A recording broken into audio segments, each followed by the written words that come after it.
I mean, you want to be in a relationship with Ryan, but I guess he's not taking you serious, or he's kind of putting you on a back burner, or basically he's putting you on a burner to simmer.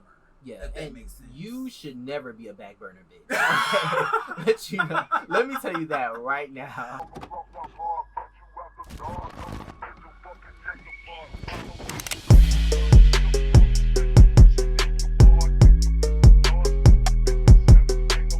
And welcome back to the Key and Carry channel, where we key and we carry. I'm Troy. I'm Damon. And today we are reviewing the second episode of The Shit We Do for Love, produced by Kevonburnsonline. Yes. What was your initial thoughts of this episode? Well, before we get into the episode, I want to give a shout out to our sponsor. That's not our sponsor. Cheap Barefoot Wine. Mm-hmm. Hit it with a little bit more of that? Yeah, of course. The sugary ass wine. I'm so here for it. That's good. Yes. Yeah, if you have diabetes, this is not the wine for you because it's very sugary. Will have your blood pressure skyrocketing. Super fucking high. But yeah, so this episode, I thought it was cute. I thought it was giving us a little more than last episode. Yeah. Last episode seemed like an introductory episode, but this episode was definitely like seeing people come together and like have relationships and stuff like that. The beat in the beginning sounds like the College Hill beat. Like, yes. I have been wanting to mention that. Like the first time I watched it, I was like, "Oh shit, this sounds like a College Hill like intro." But yeah, I liked it. It kind of makes you want to get up and do a little dance, kind of like a little march, because it just takes me back to being at like a football. Yes, come on, Majorette. But yeah. Did you have what was your standout moment of the episode? I guess Travis and Malcolm's Instagram, their 6 a.m. Instagram chat. You chat with somebody on Instagram at 6 a.m. Look, the only person I'm probably talking to at 6 a.m. is my boss, and at that time we probably don't even want to be speaking to each other just because it's so early. But the only person I'm talking to at 6 a.m. is Jesus. That's the only person I'm talking to. Take note of that, people. In my dreams, Jesus is no. Yeah, like 6 a.m. is way too early for you to be trying to shoot your shot at anybody, especially when that person is like on their way to work. So, I wonder why was Travis up? Is he an entrepreneur like B. Simone? Shut up. Like, I'm just saying, she said she'd be up at all hours of the night. So maybe he's like an entrepreneur and he was up at 6 a.m. doing random shit, making copies, sending emails, plagiarizing. No, I'm just I'm just playing. But yeah, their whole, I guess their Instagram chat, like Travis made it seem like Malcolm was like standoffish, kind of stuck up. And then Malcolm made it seem like Travis was thirsty and like aggressively pursuing him. So like I don't know, I messaged him at 6 a.m. and he was short, and then you feeling some type of way about like him not really responding the way you wanted to. I mean, maybe you weren't his cup of tea. I mean, I don't know, but it was just interesting to see Travis kind of being his feelings about Malcolm kind of not, I don't know, reacting to his advances. Or it's always touch and go when you're online. I feel like it's touch and go in general. Another Tinashe song. Come on now. But yeah, it's always like touch and go because I don't know. I just feel like when it's online, they haven't met you yet. They don't know you. You're a stranger online, so it's not like I'm like invested in you or I'm committed to talking to you. But I just think it's funny how things change, like when you like somebody versus when you don't like somebody. So like I feel like if he was into had Travis been Quentin hitting him up, he would have jumped right on it. But because it was Travis, he was like just being nice. Yeah. Did you notice that when Malcolm showed his friends like the photos of Travis, they were kind of, well, at least one friend was kind of like, whoa. Kind of like Travis? Yeah, like Malcolm showed his friend a picture of Travis, and his friend was kind of like taken aback, almost like he's never seen like a plus size person before. Like, it was very, it kind of was. I wouldn't say it was rubbing me the wrong way, but it was very like Because Travis, okay, let's be real. Travis is not unattractive. Yeah, Travis, he's not. I think Travis is pretty attractive, actually. But I think, yeah, it was kind of weird because it was like, obviously the elephant in the room is that he's a plus size. Right. So like they were like, oh, like I'm like, well, I mean, plus size people exist, right? Like, you know, like I mean, they have a right to like try to talk to people. I guess I don't know. It was kind of weird. Yeah. But I also feel like it was one of those things where it's like you show your friend or your friend shows you a dude and like for some reason I feel like people's minds automatically go to like critiquing them versus being like, oh, like oh, okay, you know, right? So, yeah, that was like, oh, you that was one thing I noticed. Didn't have to shade him like that, but go off. You know, when the camera's on, people want a moment. Yes, yes. Even if they're not on the show, it's like let's give them what they're asking for. Right. But yeah, I thought it was interesting, their little conversation.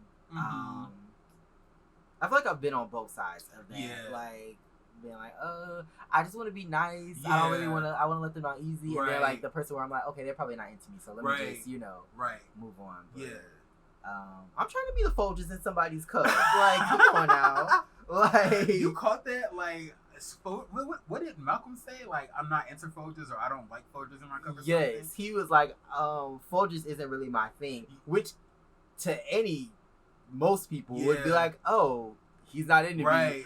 Travis is like, well, what do you want? And I'm just like, Starbucks or Folgers. Well, he just said he wasn't into Folgers, so it's clearly Starbucks. Was that a play on like, are you into like white boys versus like black boys? Because I feel like Starbucks would be like the white, and then like Folgers would be black. I don't know why that's how it is in my mind. Let's hope not. Like, because he was like, oh, like he kind of gives me white boy teas, and that's crazy. Like I've heard that before. Like, I won't necessarily say if you're like an educated black man, but I've heard people say like to tell me like, oh, you sound white. Like, oh my god, I thought you were white. Like. I don't even think it's crazy because he kind of does give me that tea, but it's not the way he speaks. Yeah, because he doesn't speak that differently from other people on the show. But there's just something about him that gives me like I don't want to say I'm not gonna play Malcolm like that, but he just gives me that tea. We key and we carry. We do key and we carry, but like okay, I went to a PWI, predominantly white institution. So I know it. Yeah. I know that that vibe or whatever. And he kind of gives it, but he doesn't give like I'm like I love white people, like I'm into white, like but he gives me that like I grew up in the suburbs and a lot of my friends were white because swimming in creeks. Swimming in creeks. Swimming in creeks. When he said that, I was like, but you're not a white boy. Okay. Yes. Well, let's take our foot off Malcolm then for a while. Did you have like a moment that stood out to you? A moment that made your jaw hit the floor? Yeah, I would say, I guess to put Malcolm in a positive light,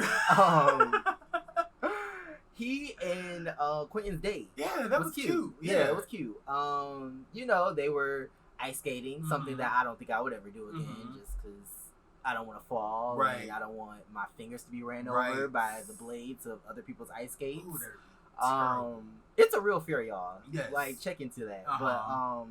But other than that, yeah, it was really cute. I really liked, I don't know, I feel like their chemistry was a little weird, but I do feel like they were kind of, but Quentin did kind of speak to, like, how I guess he's not, like, a touchy-feely kind of person, and Malcolm was, like, on it. How are you with stuff like that? Like, how would you feel if you were in Quentin's situation? It depends. Like, if we just started, excuse me.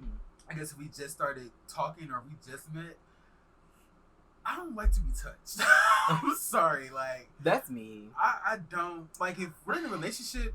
I don't care. Touch me how you want to, but if we're just in a getting to know each other phase, like, I don't like to be touched. I'm sorry. I feel like it depends. It depends on, like, my mood. It depends on, like, how I'm feeling that person. Yeah.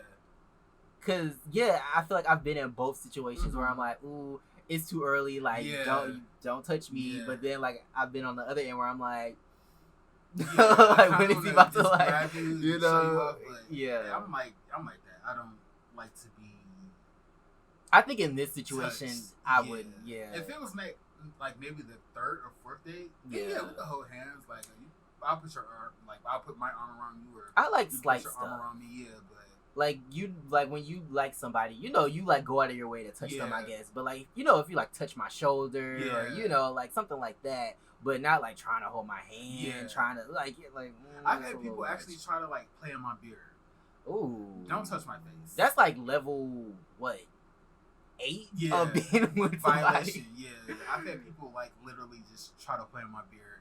Oh, don't touch my face. That's a no. Yeah, don't. Yeah, don't. Oh my Absolutely god, not. No. But they look cute. I like Quentin, but he's definitely giving me toddler tease. Malcolm's cool, but he also gives me father tease. Yeah. So might be a little perverse, but they were giving me father son out there. Yeah. Quentin did look like a child. Like he looked like a 6-year-old in a jacket. He did. And then Quentin's like, not Quentin, but Malcolm is like Malcolm looks like taller. So yeah, it was kind of like almost teaching a baby how to walk for like the first time. Yeah. He just gives me like my dad's friend. Yeah. like I'm like, okay, like I don't know. I'm trying not to go in on Malcolm. I promise you it's not shade. He's cool. It's just he's just the most interesting person on the show at this point, I guess. Something that stuck out to me was I guess D'Angelo's talk with, I don't know if it was a date, but his talk with Ryan. That was this episode, wasn't it? Episode 2? I don't think so. Or was it the first episode? The first episode. I know this episode he met up with his host for his co-host for the podcast. Oh, that was this episode. Yeah. Okay. Well, that stood out to me because I guess he was talking to his friend about Ryan, and I just feel like D'Angelo should just cut it off. Yeah. I'm always like, I feel like people try to hang on to like not feel the feelings of being hurt, but then it's like you gonna feel it either way. So it's like, I'm not saying he needs to never talk to him again, but I would just like seek other people. I guess that's what he's trying to do: seek other people's attention or date other people. While I guess Ryan is just manifesting or something. I don't know, but but yeah, it's just I don't know. Their relationship seems very weird. Yeah. I feel like I would understand it if Ryan was like, I'm trying to do others. I mean, maybe that's what he's doing, but he's just not saying it. Like, I feel like D'Angelo wants Ryan, but Ryan, I guess, is doing other stuff. Yeah. Doing other people. I don't know. I don't know. I guess he blamed it on like D'Angelo moving, but I'm like, well, I mean, he's here now, so I don't know. But I also thought it was kind of weird how D'Angelo was like, I guess I don't know. It seemed like he was like super happy with the fact that like Alante was like hitting him up and like talking to him, but he wasn't interested in him. Right. And I just feel like that's kind of childish. Like I feel like if you don't like somebody, just let them know. Like you can send a text in a millisecond, like very quickly, like hello, hey, I'm not as interested. Just tell them. Like, and it just seemed like he was like, oh well, he sent this the other day and he called me and I didn't want to talk to him, and it was just like, just tell him, let him know. Like, you don't have to, like, keep playing him and stringing him along. Just be honest. It's funny because he's playing Alante the same way that Ryan is kind of like spinning him, right? Which is so funny to me. Like, you're in a position where like you like somebody, you want to be serious with them. You want to be in a relationship with Ryan, but I guess he's not taking you serious, or he's kind of putting you on the back burner, or basically he's putting you on a burner to simmer.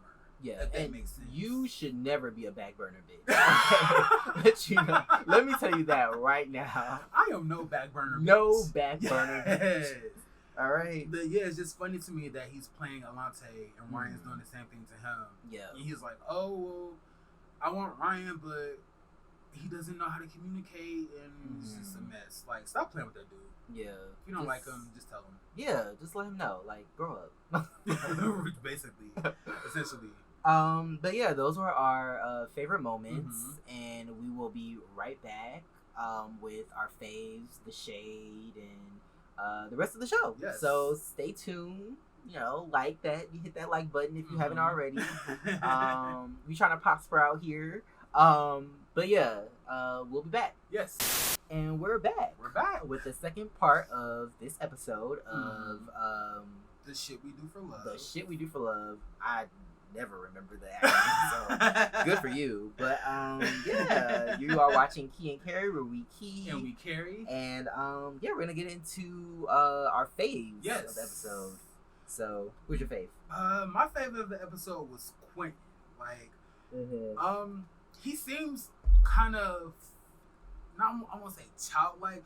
He seems kind of kid-like almost in his confessionals, but it's weird that when he's on a date, he's really, I won't say kid-like. In his confessionals, he seems really shy almost, kind of timid, like mild-mannered. But on his date, he was like, wow, like wilding out. But he really took control of the date. I really thought Malcolm was going to do like the majority of the talking and Quentin was just going to be chilling. But I did like their engagement, and I like the fact that he took control of the date. And basically, he had Malcolm eating out the palm of his hand. He really did. Hey, call me, give me the deets. Like, let me know, because I'm trying to be on the same tip. But anyway, yeah, is it me or does their age gap seem a lot wider than it actually is? Because I'm pretty sure. Well, I'm pretty sure Malcolm is like maybe like 2 years older. Okay. Because I'm pretty sure Quentin is 24. Okay. And I think Malcolm is 26. Really? Yes. But it seems like Malcolm, you would think like just from watching up until this point, Malcolm is in his like 30s and Quentin is like early 20s. Like their maturity. I mean, I'm not saying that Quentin is immature, but like their maturity levels just seem very different. If that makes sense. So, but I don't know if that lends itself to life experience or whatever. But that was something that I noticed. I was like, they seem. That's why they were giving father-son. Yeah, like, I think Quentin being like a teacher, he has to have a level of, I guess, professionalism. That is like, true. All the time. Oh my God, I never thought about that. Oh, thank God he's not a high school teacher. Could you imagine? Right? Like, yeah, but he does seem like a lot older than Quentin. Yes, he does. Not to mention it. But Quentin said he liked older men in the first episode, so I guess that works out. But my favorite of the episode was also Quentin. Okay. Quentin. Okay. Yeah, he was cool. I feel like at first I was like, oh, I don't know, just because he didn't seem really into it. But then I was like, okay, like he's starting to like warm up and like I feel like they're starting to like each other and like all of that. So, and I always love when a bitch has somebody eating out of the palm of their hand. Right. Like, that is just especially always on the first date. Yeah, like that phone call was iconic. The call after the date, yes. Yeah. Because I was like, oh my God. Oh, because the cutest thing was when Quentin answered the phone, and so I guess Malcolm wasn't expecting him to like not have a shirt on, and so he was like, do you want me to call you back? And he was like, no, it's fine. And so he's like, oh, well, like, what are you doing? Like, and then he was like, you just asked me that. I just got out the shower, and I was like, oops, somebody's flustered. Like, so I was like, that's a cute moment. Also, peep that he had Quentin's whole name on his phone, Quentin Lamar. I was like, did you really say this man's whole middle name? I don't know if Lamar's his middle name or his last name, but he had Quentin Lamar saved in his phone. I'm like, you better have this man's government. Sometimes, people can send you their like thing because that's happened to me before. True. So maybe that's what happened. I can see that. Hopefully, he didn't save that man. He probably did. He was probably in his room because I'm dreaming of you tonight. Shout out to the girl Selena. Like, can't you see him doing something corny like that? I could. We gonna stop going in on Malcolm, but like we like Malcolm. But we let's do. Just hope like. I mean, we'll talk about it the next episode. Let's talk about it. We'll talk about it. Yeah. But yeah, who was your least fave? Angelo. Hands down, Angelo. Oh. D'Angelo. D'Angelo, I'm sorry. I'm not being shady. I just think of him as like the D comes D'Angelo. first, but okay, yeah. D'Angelo, Angelo. Who the fuck is Angelo? Who the fuck is this bitch? Okay, I'm thinking like Ninja Turtles. Like who the fuck? I'm like, who the fuck is D'Angelo? Or who is Angelo? Yeah, like, Angelo. Just like him not being upfront with Alante. Like you talked about it already, but he's my least fave just because of that. Like his sit down with his friend, like he spent a good time talking about, or a good while talking about, oh, I went on this date. Yeah. I'm not really feeling him. Like he hit me up and then I didn't respond. Like just be honest, tell him that you don't like him. What do you get out of like, I don't know, just somebody just blowing up your phone? It's almost like I have this person on my line. Yeah, I guess they're pressed for me to be into them or whatever. But I mean, I feel like I would feel like anxious about it because I would be like, oh, this person is into me and I'm not into them. Like I feel bad because they're hitting me up and like, you know, so yeah, it was kind of weird. Like it was almost like he was bragging and it was like a little bit too old for that, but whatever floats your boat. Just if you're not into somebody, just be honest. Just be upfront. Tell them that they're not your cup of tea.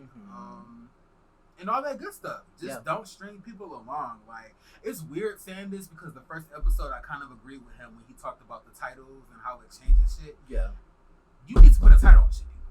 I'm redacted. I'm recanting my original statement. Like, this situation is the perfect reason why you should have a title. Yeah. Like, you just met, just tell him that you're not interested so he can go forward, stop texting and do what he gotta do. Yeah.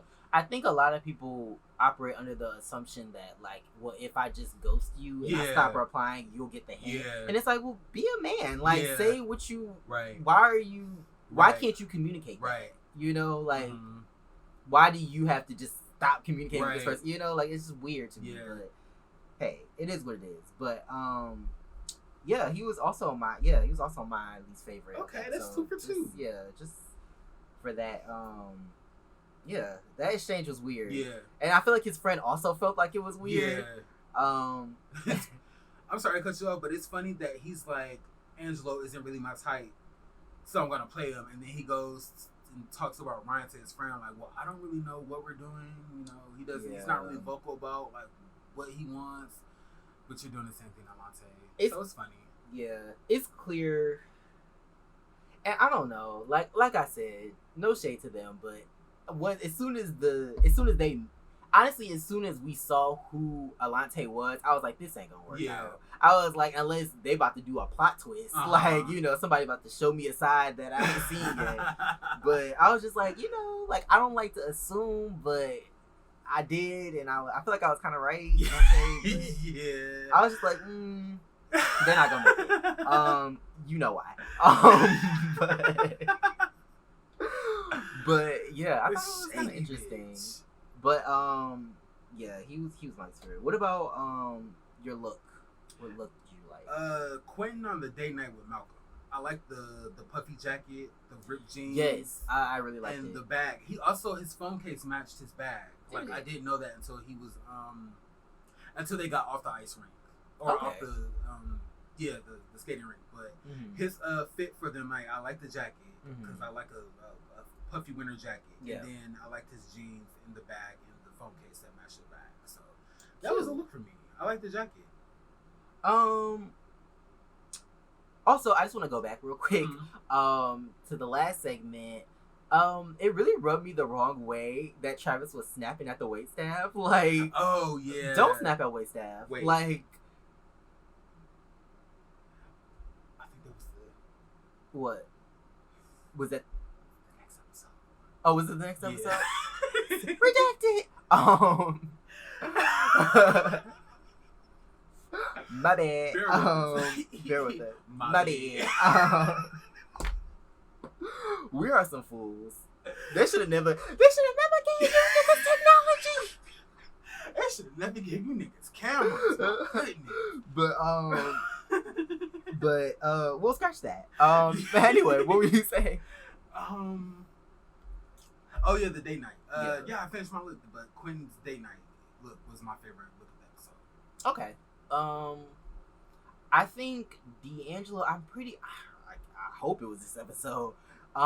When he was talking to his friend, wasn't he wearing like a snakeskin? Like, I like that. I like the snakeskin button up. It was cute. I think it complimented his skin well. It did. Can we also? I like the shape of his eyes and his eyebrows. He's very cute. Yeah, he's a very cute, like, snatch. Especially his. He also kind of looks like a kid, like in the face. Yeah, like his eyes are so big, and he has like long eyelashes. So he like when he's looking, it's kind of cute.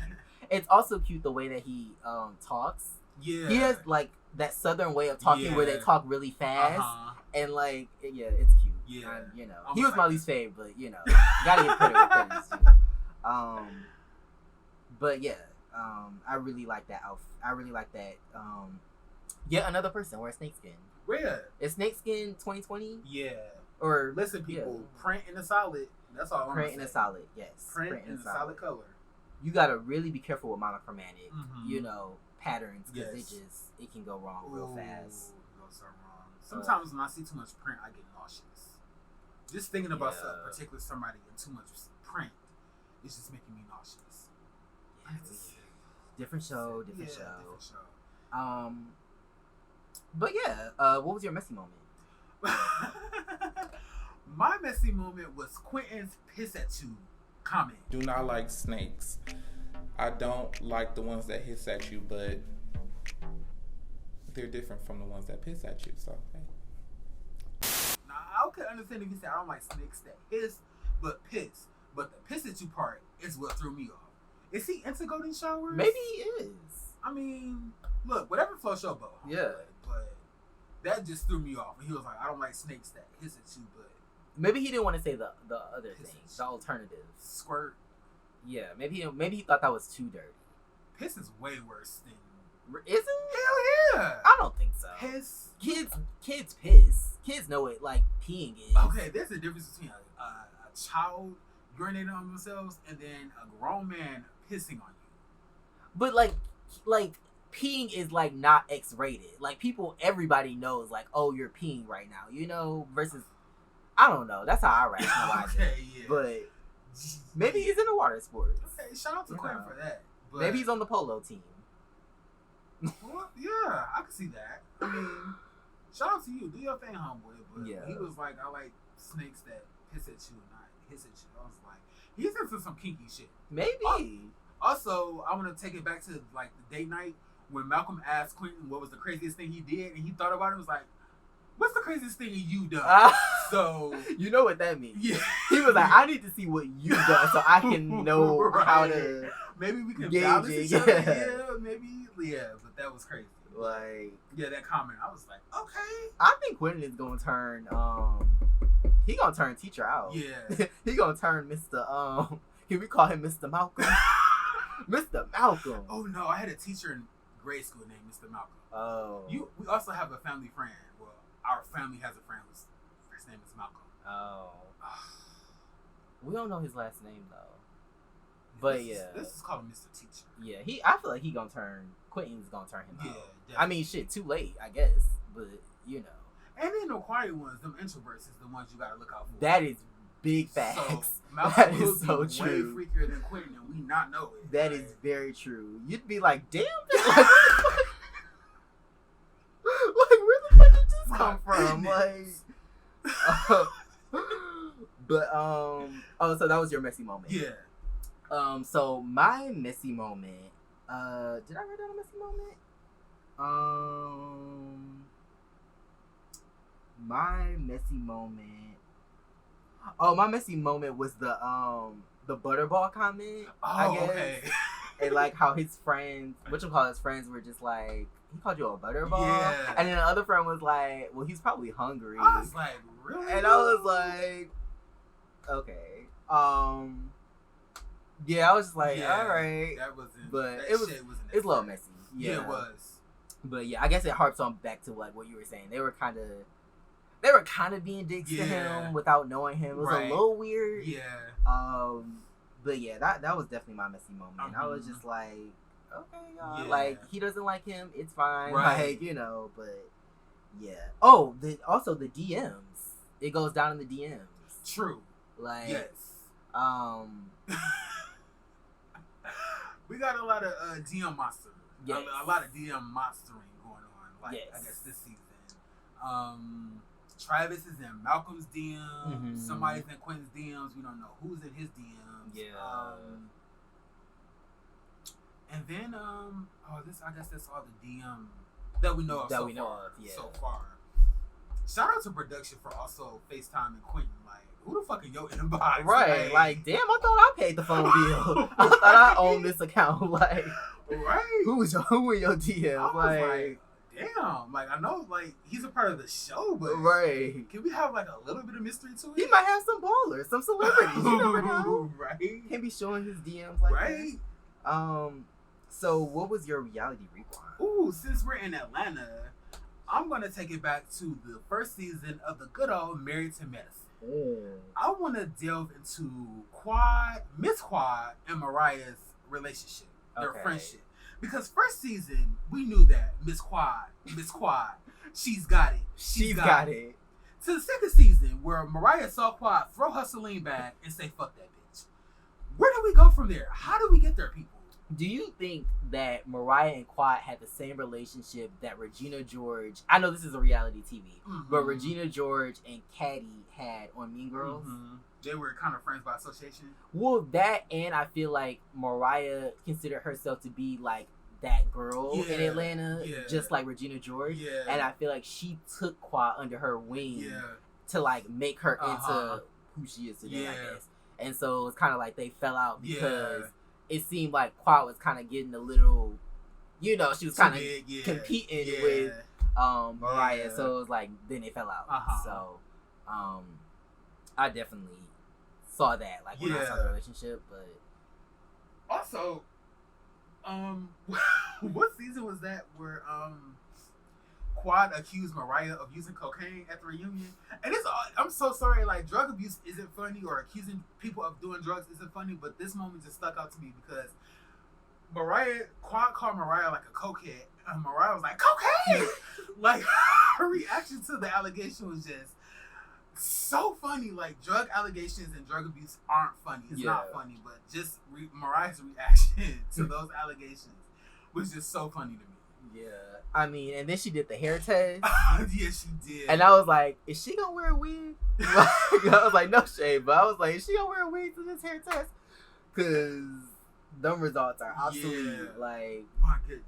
But my reality rewind moment. So I was definitely feeling my LGBTQIA oats. So I wanted to, shed some light on some of the queer, I guess, people in reality TV. So I just want to give a shout out to Kevin from Black Ink Crew New York.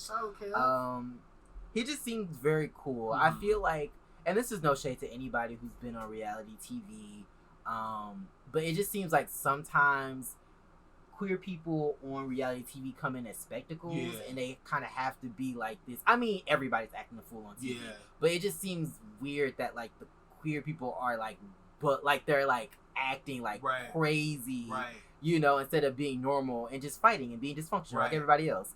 So I just feel like it's cool that he's just kind of chill. He's like, good at his talent, and he was like the most down to earth person and the most level-headed person at the shop.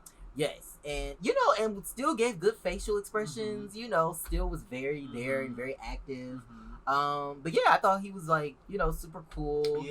We got to see him come out to his dad, or not come out to his dad, but really just I guess talk about his sexuality with his dad, and his dad accepted him. That was really cool.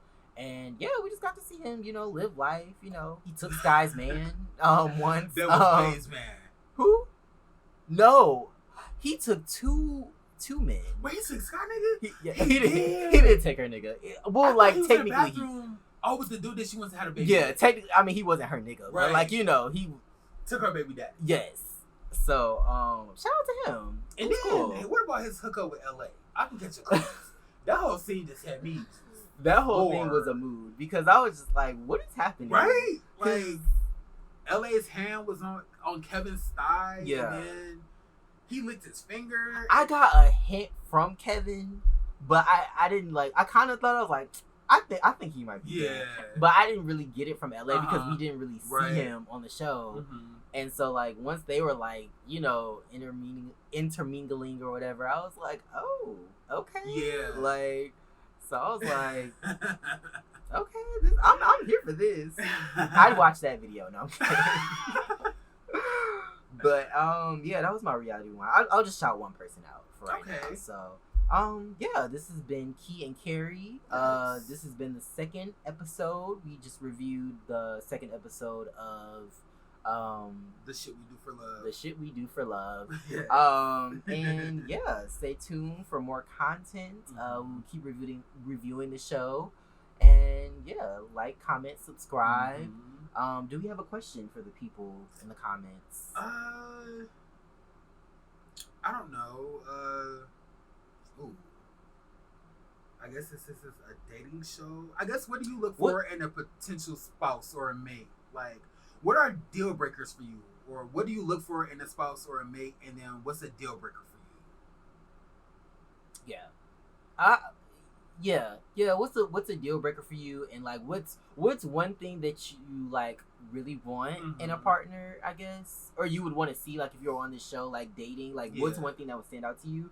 And then what's one thing that I guess would turn you off instantly? You know. I guess what I would not for. Obvious stuff, like, you know, obviously if somebody's like violent, you know, like, but just like little things, I guess, like petty things.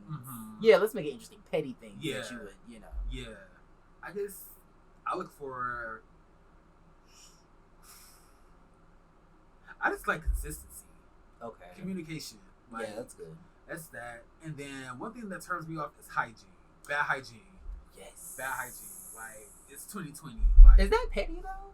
That's very petty. If you can afford soap, you can wash no, your I'm saying ass. for you. Oh, hell no. No, it's 2020. Like, no, I'm not saying you're petty. I'm saying like, I'm thinking like a petty thing.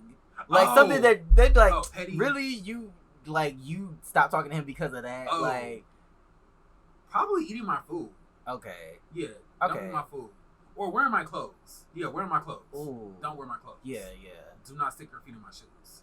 I feel like some people like try to date others just so that they can wear their clothes, and it's like, no. Yeah. I feel like even if I was in a relationship, I wouldn't be the type to be like, where my, you know, like, no. If it's like something that's like, you know, like I lounge in, like maybe a pair of basketball shorts. Yeah, but if you t-shirt, don't go in my closet and grab the. Trying to take my Balenciagas, no, I ain't got no Balenciagas, but still, like, I think my petty turn on would be, what's like a turn on that I feel like I like that other people don't like. I like when people, I don't know, like, it's kind of hard to explain, but like, I guess like when you're like teasing somebody or like you're roasting them, but like you're low key flirting with them. I guess like I like that. Okay. I like when people are like flirt, like, because I like to do that. So I like when people are like kind of like you like roasting each other, but it's really like you flirting with me. So like I like that. But I guess my petty thing would probably be what would like my petty thing be? I feel like my petty thing would be like